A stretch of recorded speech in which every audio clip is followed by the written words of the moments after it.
In September 1970, Janis Joplin came to Los Angeles from San Francisco, where she intended to spend a month continuing to write and record songs for her second solo album, which she would call Pearl. She moved into the Landmark Hotel, a nondescript two-story pink and white building just off of Hollywood Boulevard. During the day, she would write music and watch TV, and at night she would record with her band at the nearby Sunset Recording Studio. Joplin was at the time the undisputed biggest female rock star in the world, thanks primarily to her legendary performance at the 1967 Monterey International Pop Festival and her release of the 1968 album Cheap Thrills with her band Big Brother and the Holding Company. The album went to number 1 and held the spot for 8 weeks that year, and its first single, Piece of My Heart, introduced to many people Joplin's singularly raw, powerful, and deeply emotional voice. I want you to come on, come on, come on, come on and take it. Take another little piece of my heart now, baby. Take another little bit of my heart now, yeah, yeah, yeah. Have another little piece of my heart now, baby. Well, you know you got it if it makes you feel good. Oh, yes, indeed. For the next 2 years, Joplin grew more famous and her reputation as one of the great singers and performers of her generation spread, but so did word of her legendary appetite for drugs and alcohol. By the beginning of 1970, she was reportedly shooting hundreds of dollars worth of heroin into her arm every week and drinking huge amounts of alcohol to boot. Her struggles with addiction became a major part of her onstage persona, which may have endeared her to her counterculture fans, but also contributed to erratic behavior that was impacting her relationships with friends and bandmates. But in the spring of 1970, Joplin reportedly kicked her habit, or at least greatly reduced her intake, thanks to an intervention staged by friends who were concerned for her health, and to a new romantic relationship with a young writer by the name of Seth Morgan. Morgan had met the singer through mutual friends, and he shared her passion for music and drugs, but he also knew that Joplin's addictions were risking her health and her career, and he began to work with her to keep her as clean as possible. The two were inseparable, and within 2 months of meeting they were engaged. Friends and bandmates worried about the hold he had on the famously anxious and insecure Joplin, but they couldn't deny the positive impact he was having. When sober, Joplin was punctual and prolific, a far cry from the unreliable junkie they'd been dealing with, and her raw and raspy singing voice was more dynamic than ever. But after Morgan joined Joplin in LA in September and moved into the Landmark with her, the relationship began to fray. As she toiled away on Pearl, Morgan partied, often staying out all night. Joplin did not do well when left alone, and the more Morgan stayed away, the more desperate for his attention she became. On Friday, October 2nd, Morgan left the hotel to meet with Joplin's closest friend, a woman named Peggy Caserta, and promised they'd return later that night to keep her company. They never did. The next evening, still without word from Morgan, Joplin grew frantic and, needing something to fill the void, she called a local dealer she knew and ordered a bag of heroin to her hotel. She didn't take it right away, but instead went to the studio to work on the album. She left the studio with friends about midnight and went to a nearby bar, where Joplin had a few drinks, before driving back to her hotel around 1 a.m. Joplin, now alone and likely drunk, opened the bag of heroin she'd received the previous afternoon and poured some into a metal spoon which she heated with a lighter. She then tied off her left arm, filled the syringe with the warm liquid, and slid the needle into her vein. A short time later, she repeated the process and injected herself a second time. With this, the amount of drugs in her system caused Joplin's breathing to slow to the point that her blood was no longer carrying sufficient oxygen to her bodily organs. She fell asleep and passed away. Janis Joplin was 27 years old. I'm Jason Beckerman. I'm Derek Kaufman. This is Last Days, Janis Joplin.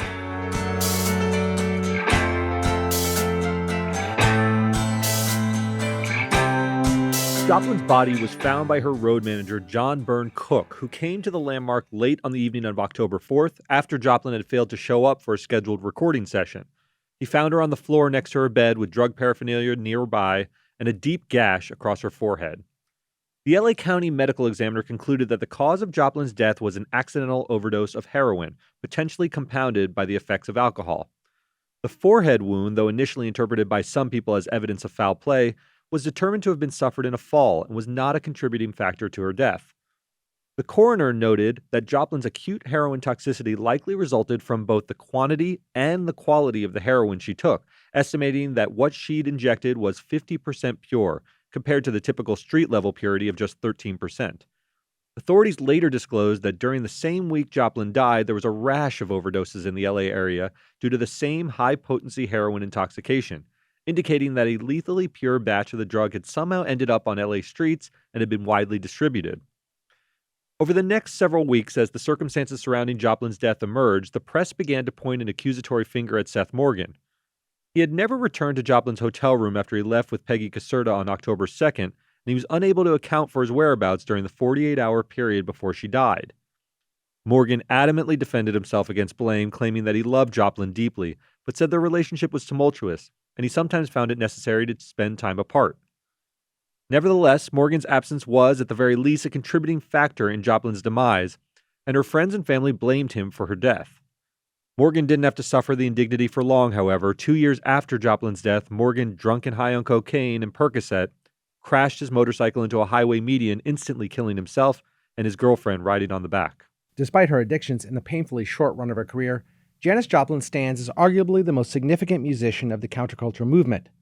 Music critic Roger Christgau explained, quote, "Janis was the voice of the counterculture's rage, joy, and liberation all wrapped up into one.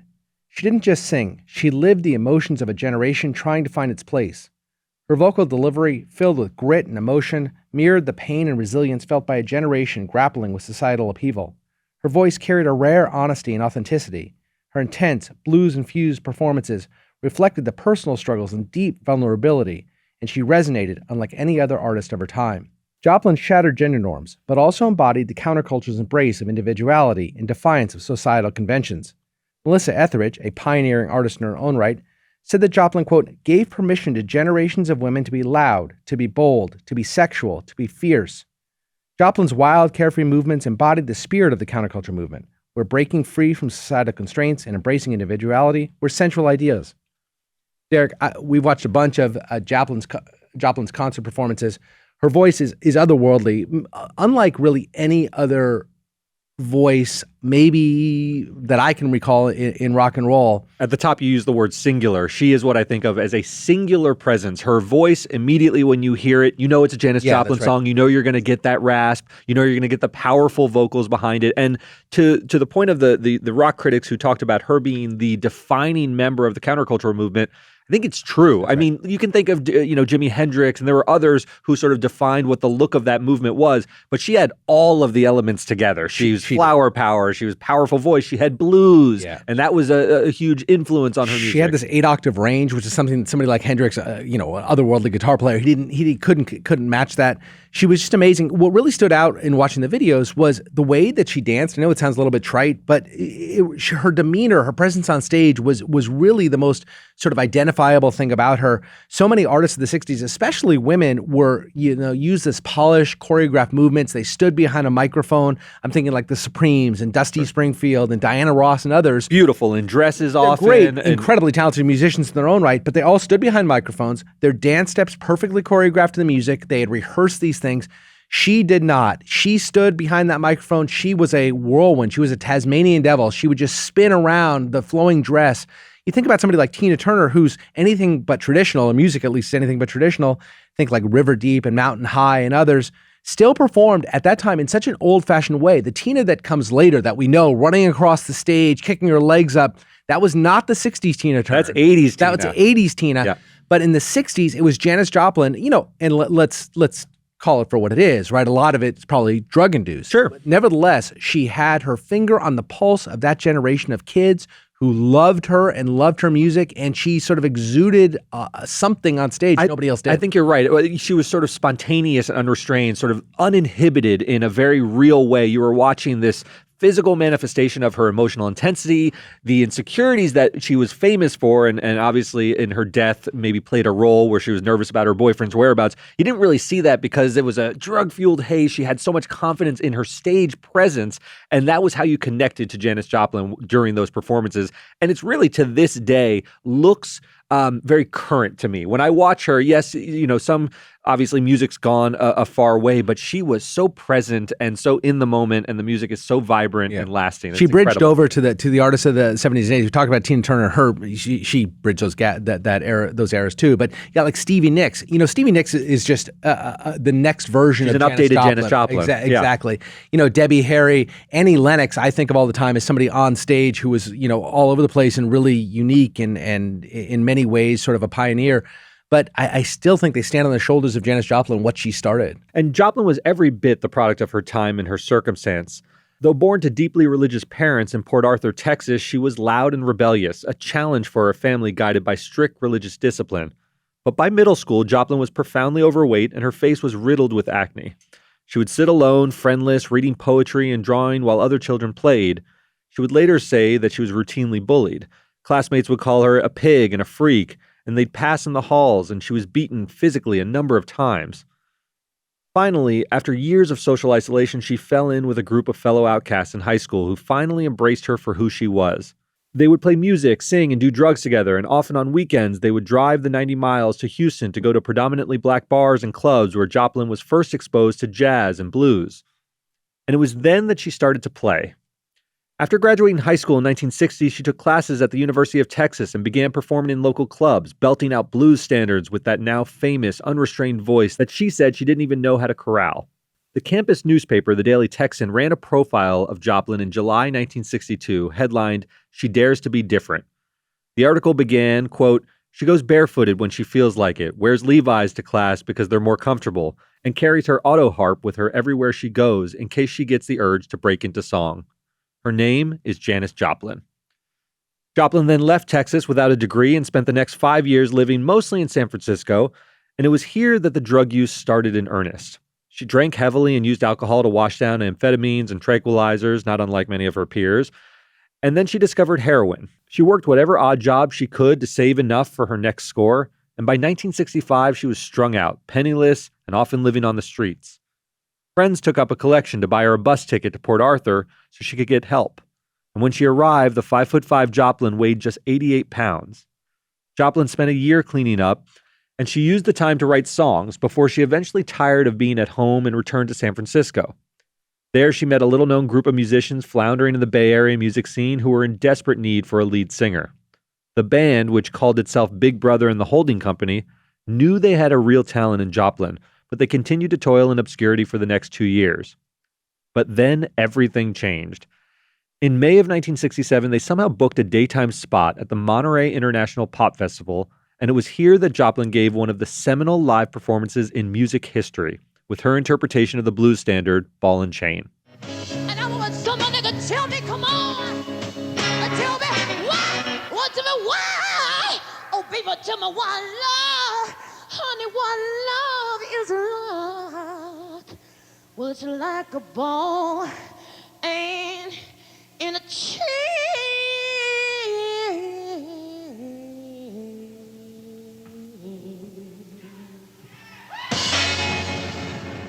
The audience gave Joplin's performance the only standing ovation at the famously laid-back festival, despite the fact that Jimi Hendrix, The Who, and Ravi Shankar also played there that same weekend.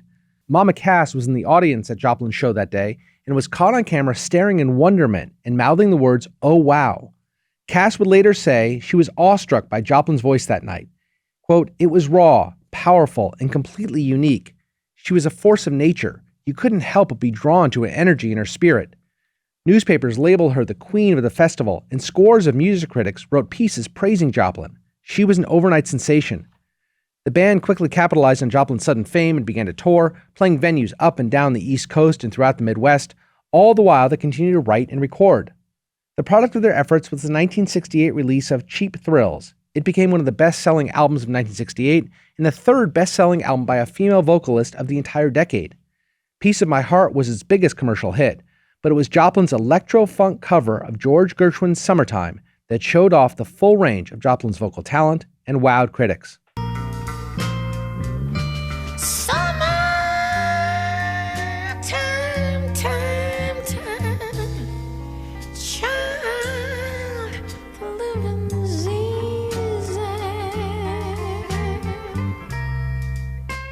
Derek, it's hard to fathom because her career was so short. And she's arguably now, I guess, more well-known because she died so early than maybe for her music. Part of the 27 Club. She's in that legendary status for, burning very brightly, very quickly, and it wasn't a very long career. But the part you brought up about that Monterey Pop Festival, which is now very, very famous, and these stories are legendary, all the greats staring in wonderment at her. That gives you the best sense. I mean, this had Jimi Hendrix, it had The Who, it had Mama Cass from the Mamas and Papas, and they were all in awe of Janis Joplin. It tells you that she was a great among greats. Yeah, there's an argument that's out there that she may have been the most sort of famous person, most success in a short period of time of any pop musician, or any musician. She's not pop at all, she's rock. Musician ever. And I know it sounds odd because like she doesn't compare to the Taylor Swifts or even Britney's and Madonna's and other people like that.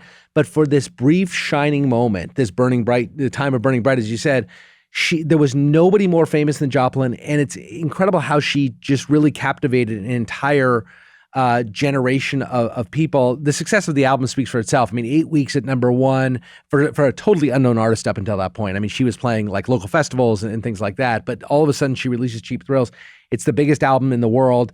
She starts playing bigger and bigger venues, does the Today Show, which is weird. She did this sort of like tried to be sort of mainstream at the same time, and then weirdly develops this weird relationship with Dick Cavett. Yeah, there's a lot of clips of her and Dick Cavett. She went on a show like 6 or 8 times. And they're incredible artifacts because Dick Cavett was somewhat staid. He wanted to sort of stay hip, and he would have, he interviewed John Lennon and people like that. Making fun of himself by pretending to be hip kind of thing. But what a study in contrast. And she would come on there clearly sort of, on drugs or alcohol at the time. And the interviews have become sort of interesting to look at through a historical lens.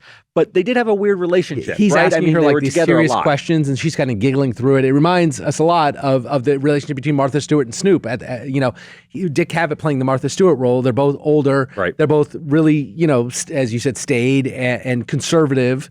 And then but they're fun. There's a fun side. And then you to got this counterculture person on the other side. In the case of Snoop and Janis Joplin, who are like having fun with the host, having fun at the host's expense. The host is having fun at their expense a little bit. But there's not a mocking tone. No. They're sort of enjoying each other's company rather than making fun of one another. But she was hammered when she would go on Dick Cavett's show. I mean, she's drinking in front of him.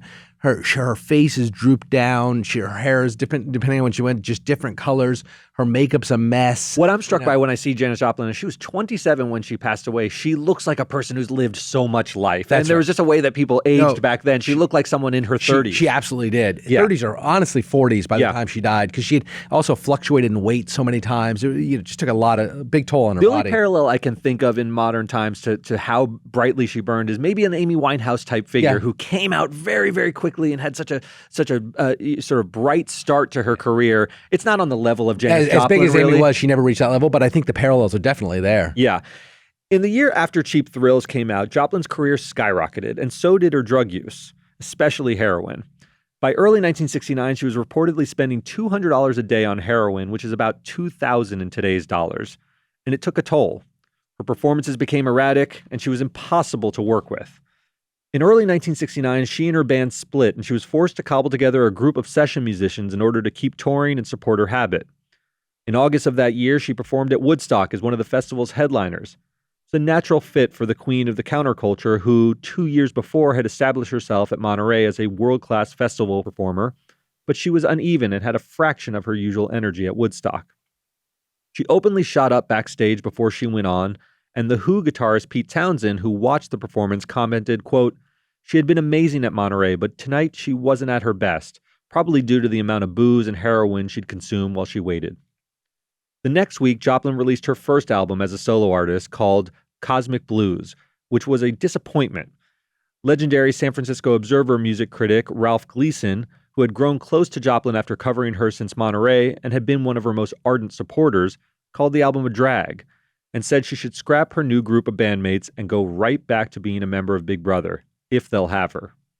The album sold fewer than half the number of copies as Cheap Thrills, and Joplin went into a full spiral. For the next 6 months, Joplin remained drunk and high and appeared disheveled at her public appearances. She was once again rail thin and looked profoundly unhealthy, until the spring of 1970 when her friends intervened and she met Seth Morgan and she decided to get clean. The product of Joplin's semi-sobriety, Pearl, the album she was recording in LA when she died and was released posthumously in January 1971, is a masterpiece, widely considered among the greatest in rock history and perhaps the single greatest by a female performer. The first single off the album, Me and Bobby McGee, tells the tale of two drifters making their way west through the American South, and it is simply sublime. Freedom is just another word for nothing left to lose. Nothing, I mean nothing, honey, if it ain't free. Yeah, feeling good was easy, love, when he sang the blues. You know, feeling good was good enough for me. Good enough for me and my Bobby. The song went to number 1 and was followed by 2 other singles for which she will forever be remembered. The gut-wrenching Crybaby, about the emotional trauma of a broken heart, and the last song Joplin would ever record, Mercedes-Benz, her personal homage to the human desire for possessions and pleasure. Oh Lord, won't you buy me a Mercedes-Benz? My friends all drive Porsches, I must make amends. Worked hard all my lifetime, no help from my friends. So, oh Lord, won't you buy me a Mercedes-Benz? One final note, any discussion of Janis Joplin's death must make mention of the infamous 27 Club that Derek mentioned earlier, the list of legendary musicians who died at 27 years old. First was Brian Jones of the Rolling Stones in 1969, and then Jimi Hendrix a year later. They were followed by Joplin a few weeks after Hendrix, Jim Morrison in 1972, Kurt Cobain in 1994, and Amy Winehouse in 2009. Every one of these artists shared 2 things in common in addition to their age when they died. First, they each succumbed after years of battling with drug addiction and abuse. And second, they all died at the height of their fame, when, like Janis Joplin, there was so much left for them to give. I want you to come